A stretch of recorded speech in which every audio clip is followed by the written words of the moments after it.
Hi, and welcome to your session with me, Dr. Deborah Brown. And today we are talking about healing and hope, how to keep afloat in trying times. And I hear a lot of this lately that it's just things are so hard right now. Things outside of us, things inside of us are really challenging. So I'm going to give you some tips and some thoughts about how do you keep going when the world around you is sometimes even scary. So we're going to talk about that today. This is for the people who are struggling with either what's inside of themselves or what they're seeing outside of themselves. And I don't care which side of the political problems that you are on right now. I think everybody's kind of struggling with either what's happening around me or what's going to happen in the future. And those are really real fears. I can't answer those. I can't tell you that everything's going to be all right or that the good guys are always going to win. And I think if that doesn't sum it all up, right? The idea that the good guys don't always win and we have to live in that world.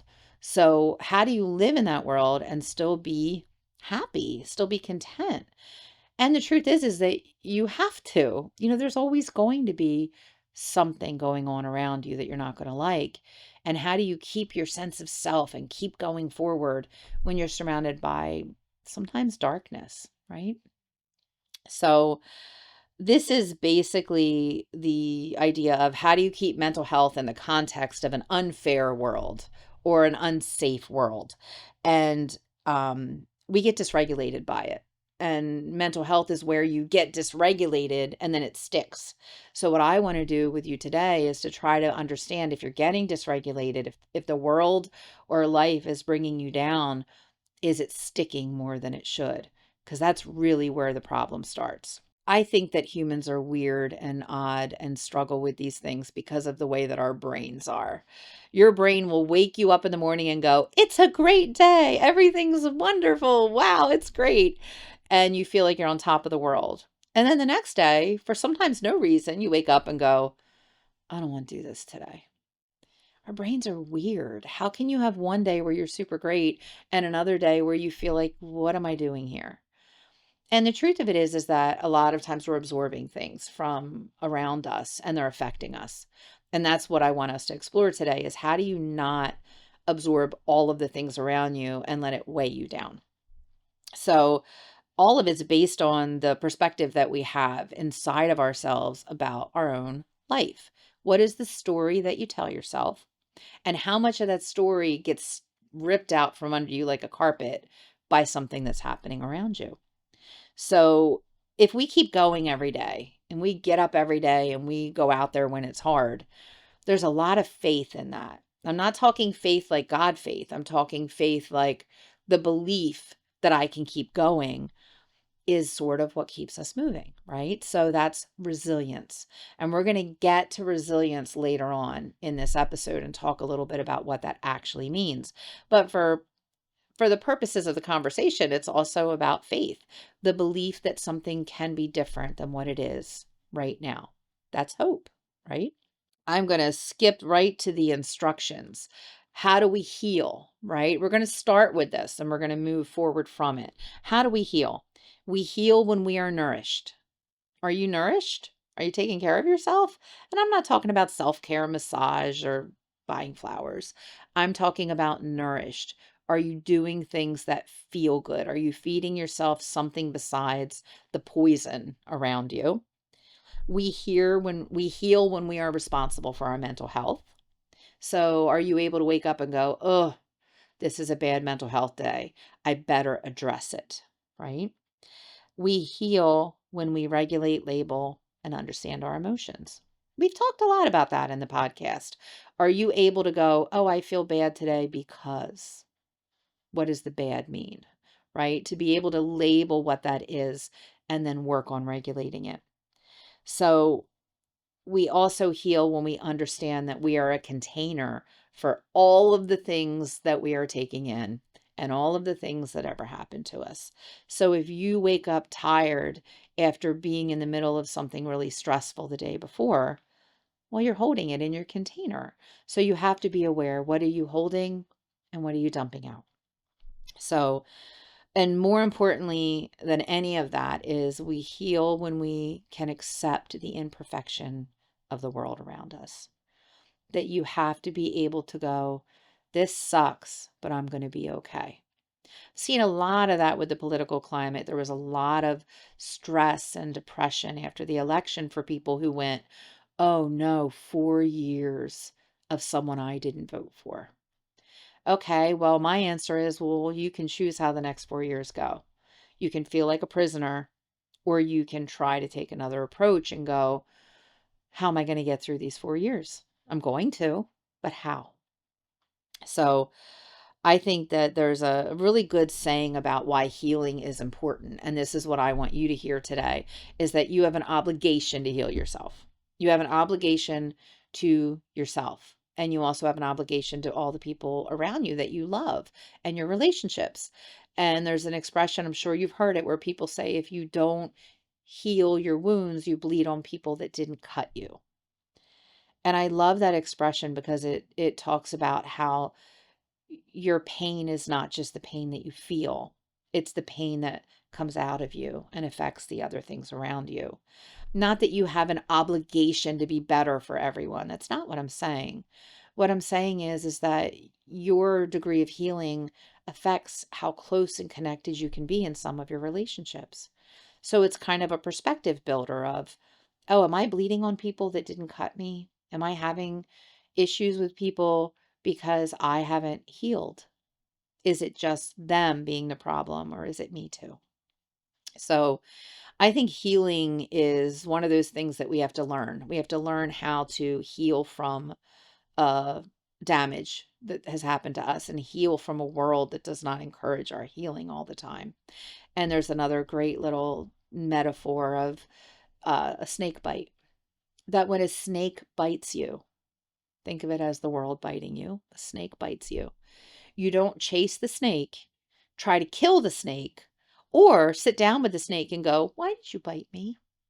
That's not what you do. You deal with what the snake did to you. The snake bit you, the snake poisoned you. You deal with the poison that's in you from the snake. The hell with the snake. You don't chase the snake. You don't ask the snake questions. You heal with what the poison did to you that the snake put in you.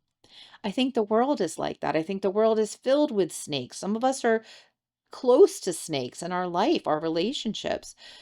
If we focus so much on asking them why or getting angry with them, we're not healing the poison that we took from that person or that relationship.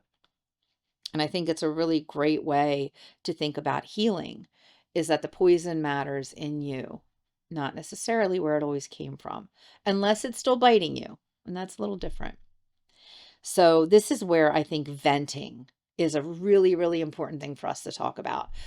I sell it all the time. Our main thing in therapy is that you heal by talking, you heal by sharing, you heal by taking things out of your head and putting them out there.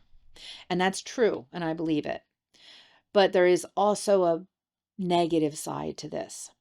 How many times have you hung out with somebody and vented, and then you don't feel better afterwards, or you feel dirty about it? Sometimes venting is something that we do in some spaces that actually makes us feel worse because everything that we say is us rehearsing our story. So think about that for a minute. Everything you say outside of yourself is you rehearsing the truth of your story. So if everything that you say or vent is very negative, you're rehearsing a story and incorporating it into you. We'll go back to the election. This is just such a great example.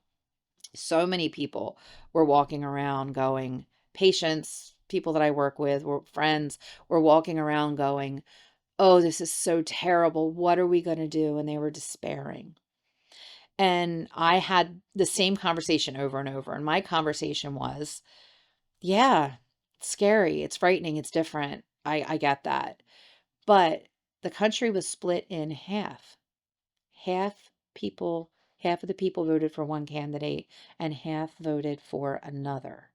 So that means that half of the people are on your side, no matter what side you're on.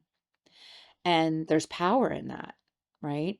And as I would have that conversation with people, I could see them considering it.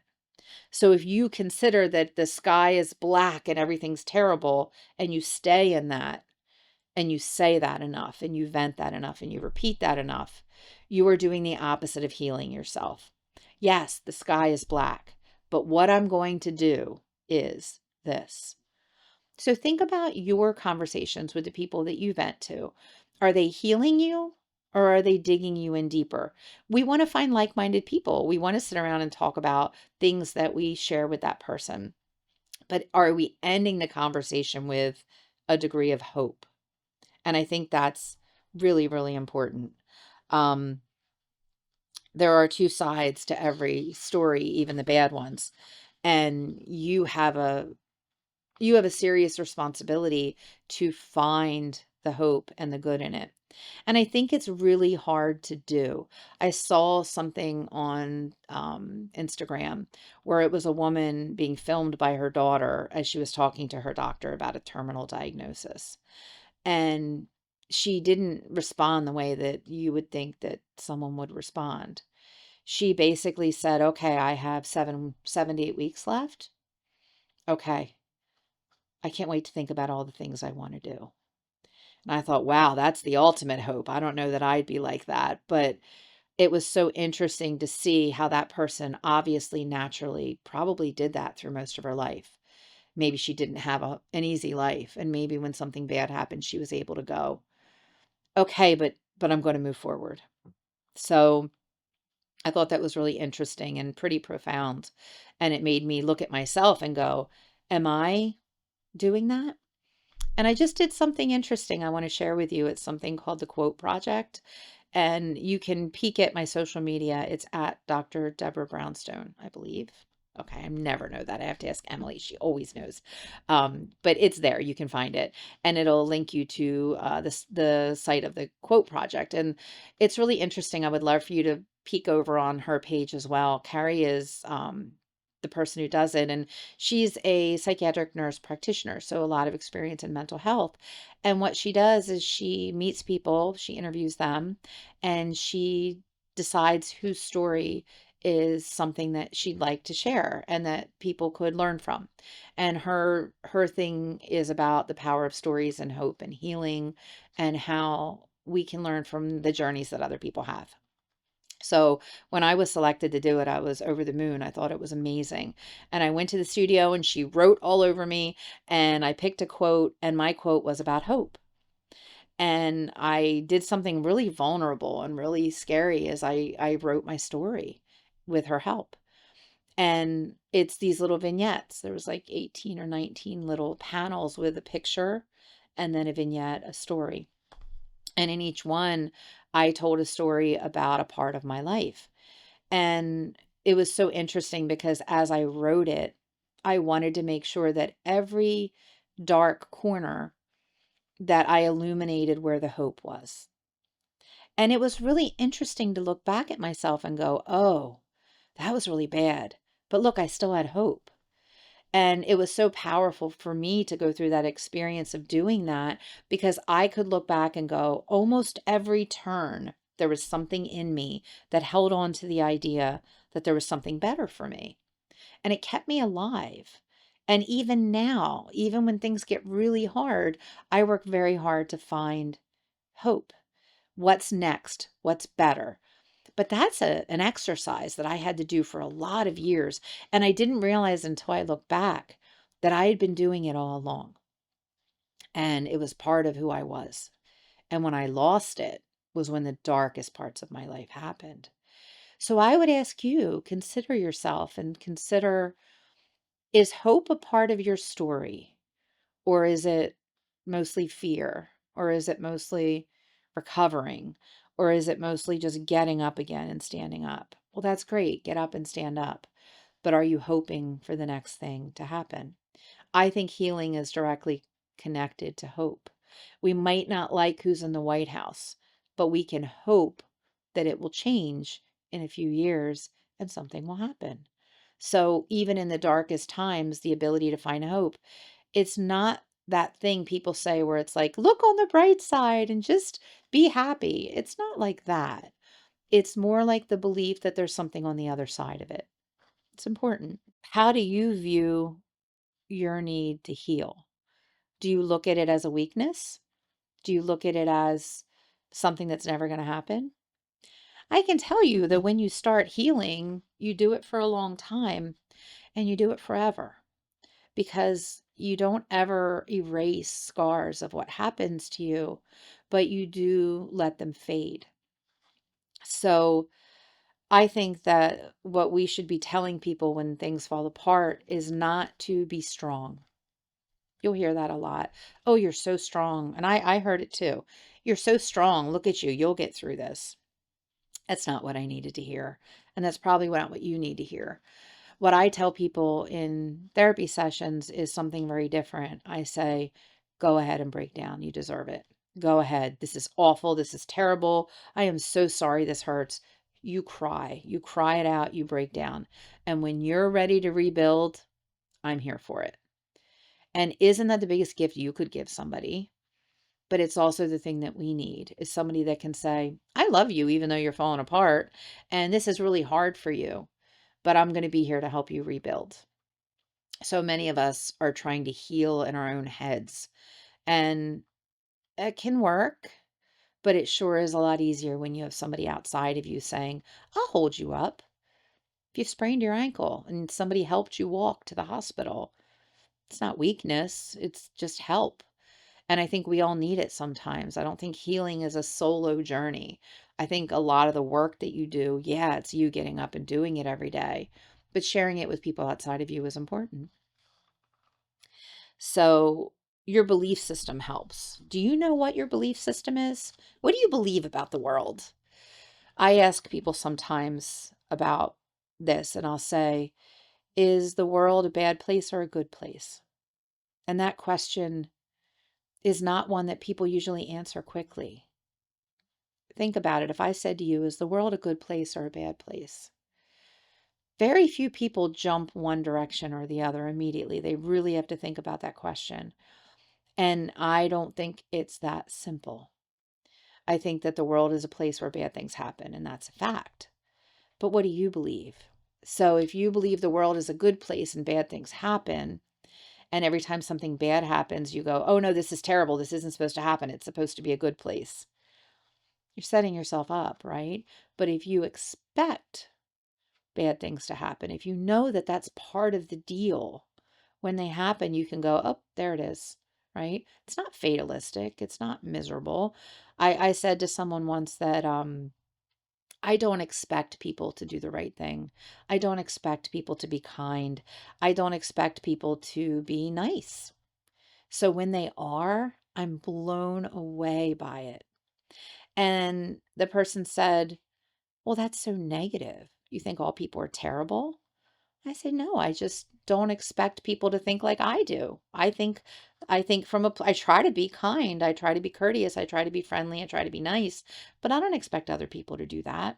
So when they do, blows me away and it's joyful. It's really nice. Somebody comes up in a store and gives you a compliment, right? Or somebody helps you with something, helps you carry a bag out to your car. I'm like, wow, this is so nice. Thank you. I appreciate it. But I don't get mad if they don't. And I think a lot of people do that. They have a lot of expectations that the world is going to be a certain way.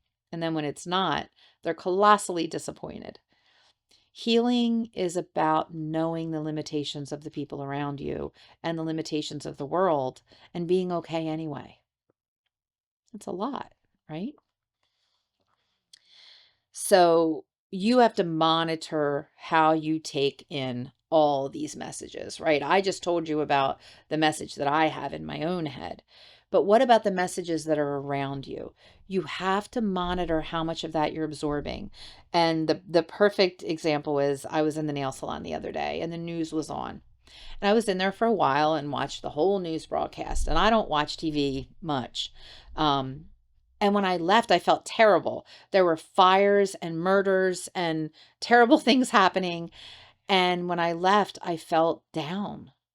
And I realized that as I was driving home, that it was because I had absorbed all of that nasty, the world is falling apart, it's going to be 105 degrees, this is flooded, they haven't found the bodies. I mean, I absorbed all of that. And when I walked out the door, I didn't feel good. Now, by the time I drove a little bit, I went, okay, that's why you don't watch the news. That's why I don't watch the news, is because I can collect that information at my own discretion. I'm not going to sit and be bombarded with it for an hour when I don't want to after the end of a long day. So I need you monitoring, not avoiding the bad things, although you can. You don't have to watch the news every night. But monitor how you feel after absorbing things like that. And I was able to go, oh, it's that. It was a lot of darkness. And that made me feel like, okay, I'm okay. I just took that on for a minute there. So I think that there's a lot that we have to do in this world where we have to sit in things like that, not just the news. Some of us sit in workplaces that feel a little toxic to us. Some of us have relationships with people that we have to sit in, that when we leave, we don't feel good. We all have the family members that we spend time with, and when we leave, we're like, oh, thank goodness that's over. That was exhausting. Well, why was it exhausting? It's because you were trying to resist absorbing what that person was putting on you. It's hard to heal from a snake bite when the snake keeps biting you, right? So you have to monitor, how much do I expose myself to, and how much inhibits my healing if I spend too much time there. Uh, a lot of that is sort of the secrets that we keep, or the parts of ourselves that we have to hide. Or, if you work in a workplace full of Democrats and you're a Republican, you aren't allowed to be you without having to risk feeling uncomfortable. If your family is all Republican and you're a Democrat, and you have to sit there and listen to them talk about things that break your heart. So a lot of that is sometimes we do stay quiet because we don't want to deal with the backlash. And that's okay. That's a personal choice. You don't have to be out and proud and yourself in every situation. You deserve the privacy of your beliefs. But know that if you're around people and you have to kind of play along, or you feel like you're wearing a mask, that can be absorbed by you and can inhibit your healing. It can play into that part of you that fears that you might be wrong. That's why it's important to identify your beliefs and to live in them and to keep them as out and proud as you can. But there are obviously places where that isn't always safe. But keep in mind, if you are in those spaces and you do have to play along, that there's a process when you come out of that space that you have to restore yourself back. I was just with a bunch of people who don't agree with what I believe, but what I believe is correct and it's true for me. Sometimes talking to ourselves is one of those key elements of healing. So part of healing is coping. And all of you have probably heard that word, coping skills. We've talked about coping skills. Everybody knows that coping skills are a thing you use to feel better when you don't feel good. Well, coping skills are great when they're healthy, but there are a lot of coping skills that are unhealthy. Obviously, we've talked about that too. But I don't think that everything that we think is unhealthy is actually unhealthy. If you need a mental health day and you want to sit in front of Netflix for 12 hours and binge watch, and that's healthy for you and it's going to make you feel better, then do it. Where your friend might say, go take a run. That might not be the coping skill for you. But I would just ask you to ask a question. And this is the question I want you to ask when you use a coping skill. Is this loving myself? So if your coping skill is to go out and to go shopping and spend $1,000, and you can't afford to do that, that is not a coping skill that is loving yourself. That is a coping skill that's helping you to escape. So the biggest example of this is a lot of the things we get addicted to. Is eating ice cream as a coping skill a good or a bad thing? A lot of people will say no. But if you go out on Friday night and you get ice cream and that's a part of what you like to do, who cares? If you eat a pint every night, not so good. Drugs is an obvious one. I had a really sad experience. I was in Philly, and anybody who knows Philly knows there are parts of Philly that aren't great right now. It's a lot of suffering happening. And I was parked and people walking toward the car as they do with their signs. And I saw a very haggard old woman coming toward me. She was as thin as a twig, scars everywhere, dirty clothes, walking toward me. And as she got closer, I realized I saw these big, beautiful eyes in the midst of a pitted face and a skinny, unhealthy body. And as she got closer, I realized it wasn't an old woman, that she was probably about 18 or 19, maybe. And these big, beautiful eyes looking at me. And I gave her money and I told her that she was beautiful. And I said, "Bless you. I hope that you're okay." Didn't know what else to say. But I cried. I drove and it made me cry. I cried just wanting to think about it because I think about this child and I think about my own child, right? And you think about the people that you love. And I think, what is the key problem here? Yeah, she's obviously addicted to drugs. Obviously, probably doesn't have a house and probably is on her own. She's begging for money. But what I saw when I looked at that was that this person is somebody that probably is bereft of hope, that doesn't have hope. And this is somebody who has a lot of healing to do. And it's obvious, right? I can look at a bunch of people around me and not perceive the healing that they need. But when you see someone like that, it's so obvious what all the healing is that that person needs. We can all see it and we can all know that person has to get somewhere to live. That person has to take care of their body. That person has to get off drugs. That person is going to need some mental health help. Um, and it's obvious. So we can look at that and we can see the healing path for that person. And we can say, wow, boy, she's got a mountain to climb. But we don't look at her and go, she's never going to heal. She's going to die on the street. Might be true. But I think there's a little part of us that has hope. And I wanted to throw her in my car and bring her home and throw her in the shower and send her to rehab. Obviously, I'm not going to do all those things. I can't fit them all in the car. But there's still a part of me that looks at her and sees hope. I hope from the outside, not the inside. I wonder with you, do you look at yourself with a level of grace that way? Do you have enough hope in your own self to realize that you could heal? That the things that hurt you and drag you down are not things that have to control you. There's a poem I want to share with you by someone named Janae Cecilia. And it goes like this: Healing deep wounds is not a matter of time and forgetfulness. It is accepting that those wounds have shaped the story you now carry. And oh, what a beautiful story you have turned this pain into. That's why I did the quote project. That's why I shared it with so many people, because I believe that we are always working on healing. And I wanted people to see that, oh, I went through all this terrible stuff. But guess what? I'm still working on healing. I'm still climbing mountains. I'm still not perfect. And I don't want you to have an illusion that once you fix things, that it's all better. Healing is an ongoing process. Healing is something we do the rest of our lives. And it's not just an exhausting, I'm trying to get better and swim through mud. It's, wow, what's next for me if I take care of myself in this area of my life? So healing is not about never getting hurt again.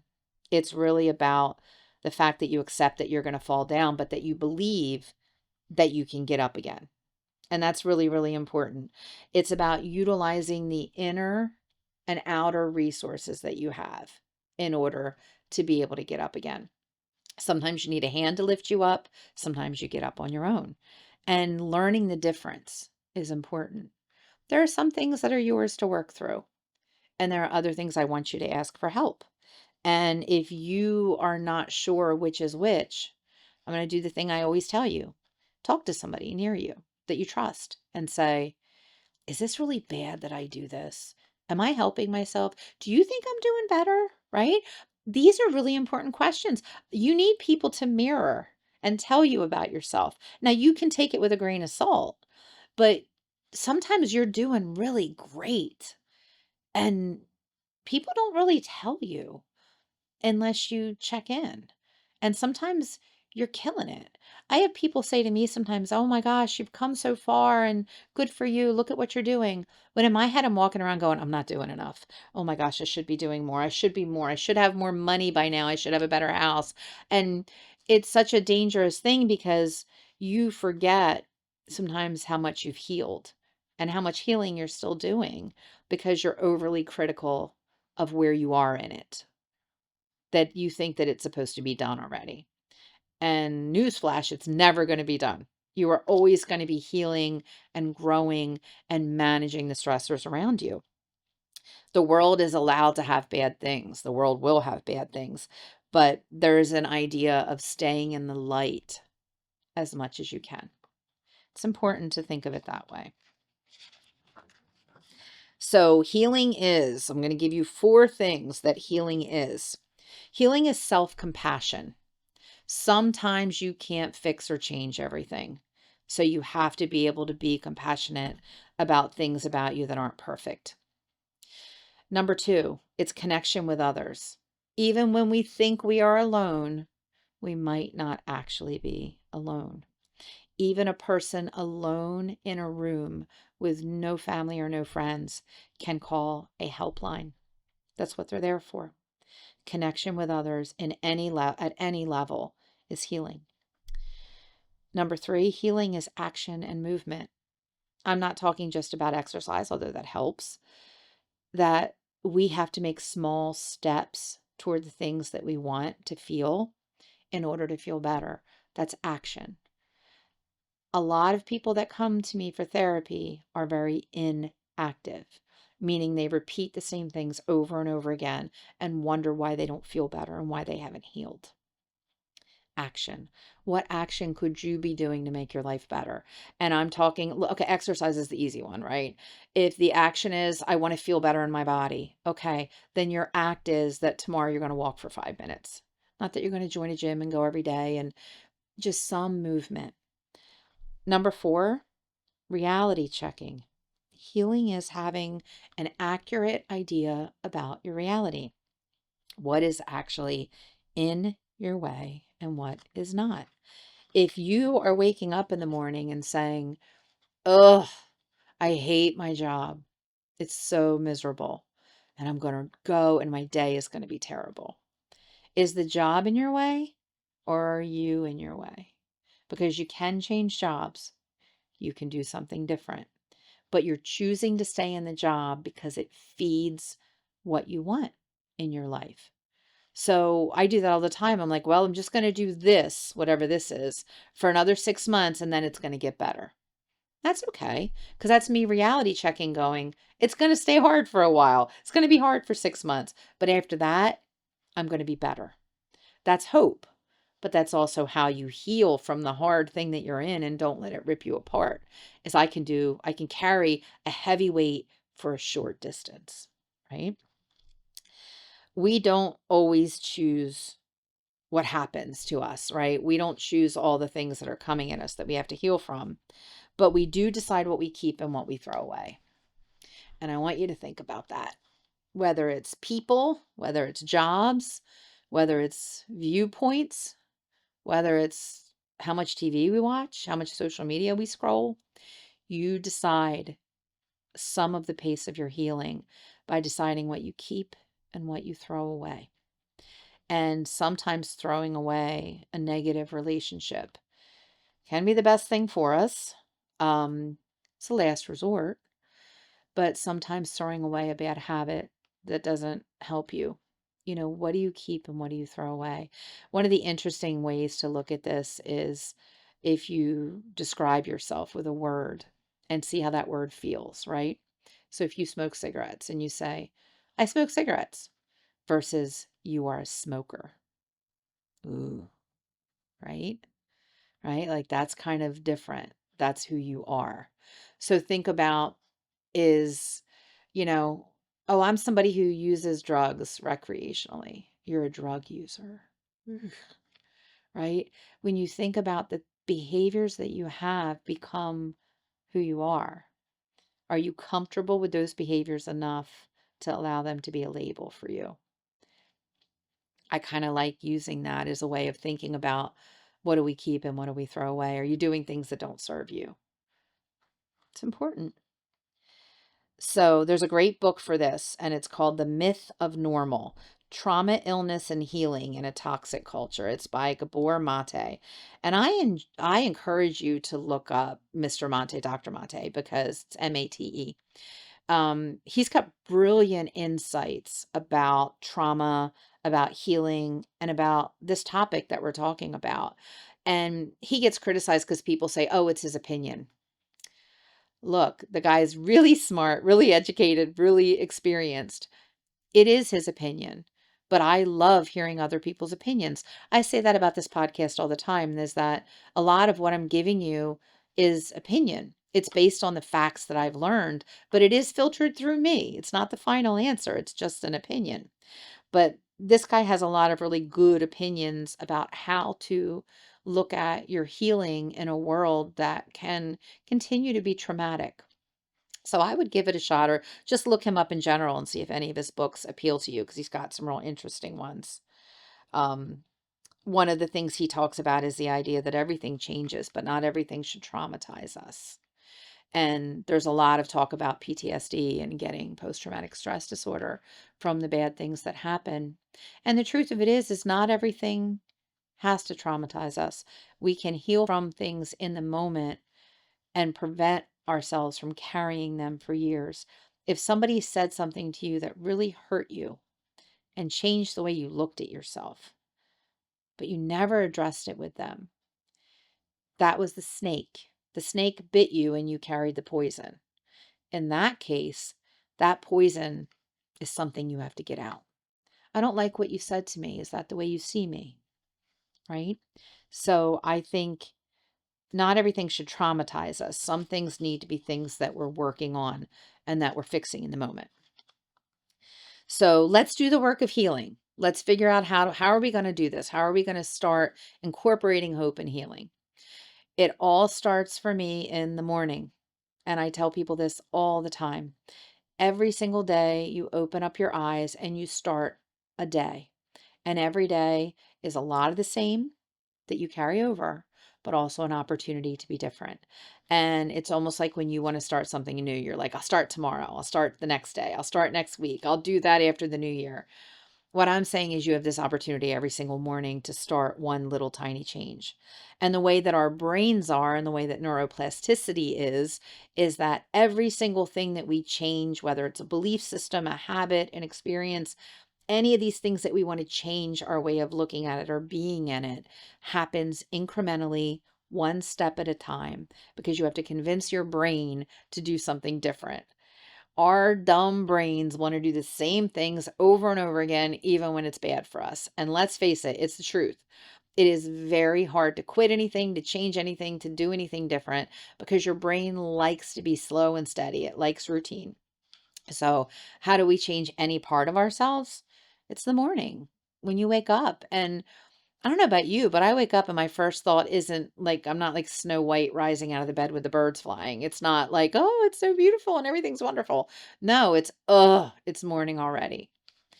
Now, if you stay in that the whole day, you're fighting the whole day, that feeling.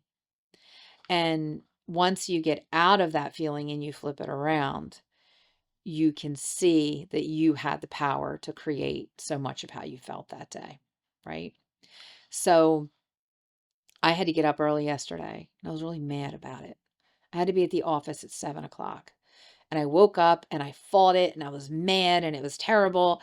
And then I was like, I just want to go back home and go to bed when this is all done. And I was miserable. And then when I got home and I realized it was 9 o'clock and I was wide awake and I could get some really good work done, and I had a lot more day ahead of me, right? Which side of that should I have stayed on? Should I have stayed in the misery over the 7 o'clock? I was entitled to that. It was early for me. But no, I flipped it and I said, it's okay. I'll go to bed a little earlier, but I have all this time. That's not look on the bright side, be sunny, shiny. That's just real. The real truth is I had to work yesterday. So should I work from a place of suffering and scarcity? Or should I work from a place of reality? And the reality was, it wasn't a big deal. And if I listened to what my brain told me when I first woke up and stayed in it, it would have ruined my day. So I think that what happens to you in the morning is that you formulate a belief about the day, and then we try to hold on to it all day. So we could use the example of the I hate my job thought in the morning. If you wake up and go, I hate my job, I don't want to do this. Why am I, ugh, it's just stupid. I have to go do all this. But if you know that you're doing that job for 3 more years till you finish college, or if you know you're doing that job for another year to build your resume, and you've already sold yourself that, you've already told yourself you're doing that, then why are you going to fight it for the next 3 years? You decided that. Nobody really made you. You decided. So part of it is taking responsibility and saying, I am responsible for my own healing. I'm responsible for my own perspective. And you are mostly responsible for your own hope. So it's interesting because hope is not something that's automatic. It's something you have to grab and hold on to.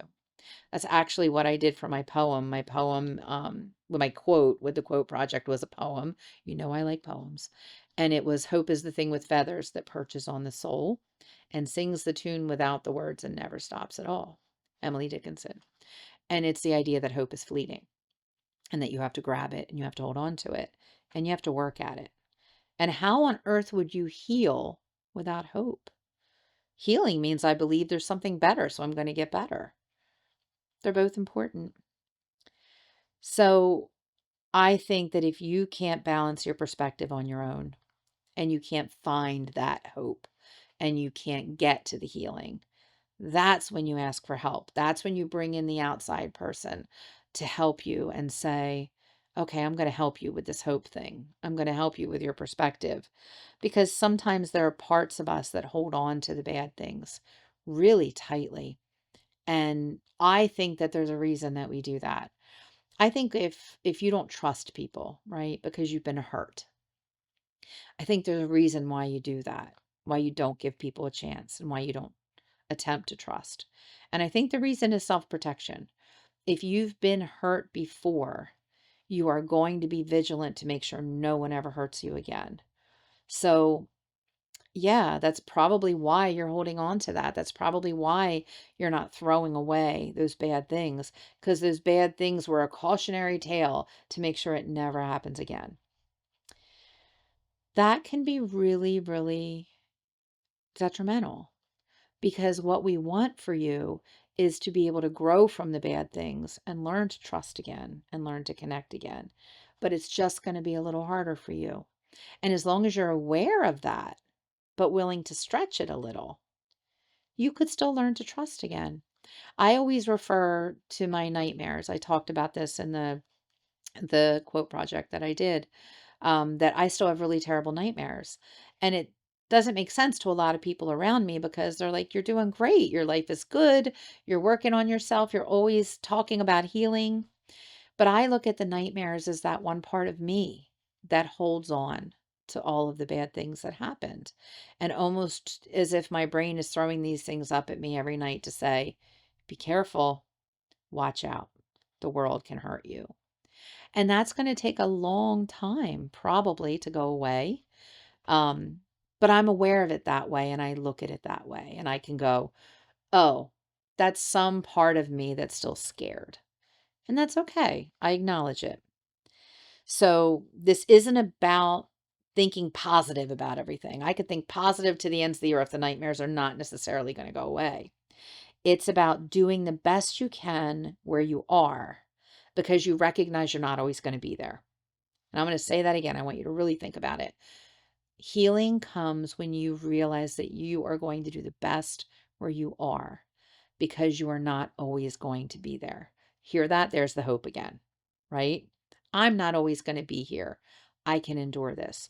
You can carry a heavy thing for a short time, but you can't carry a heavy thing for a long time, right? So, resilience, that's where we're going to wrap up today. The idea of resilience. We started with that a little bit in the beginning. What does it mean to you to be resilient? I'm going to give you the definition. It says that you are able to withstand and recover quickly from difficult conditions. Okay, that's the dictionary version. But interestingly enough, there was a second definition. But this was about substances and objects being resilient. And it said that you're able to recoil or spring back into shape after being bent, stretched, or compressed. I like that better because I think that's the reality. We are bent, stretched, and compressed.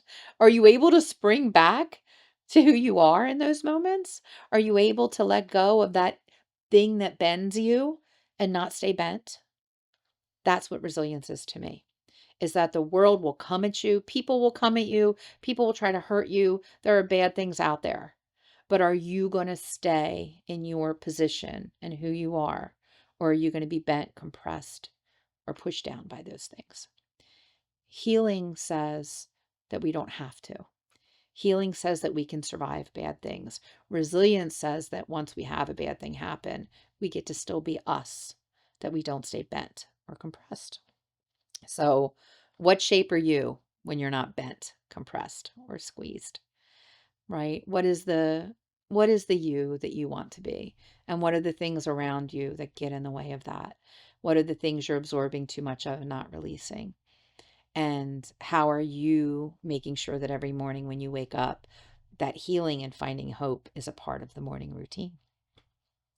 So, my sunshines, we're going to end on that note. It's been great talking to you again today. And I want you to really think about the two words today when we leave: healing and hope. I want you thinking about your healing, and I want you to think about your hope and measure your hope and see if we need a little more. So, my sunshines, I will see you next time. Bye.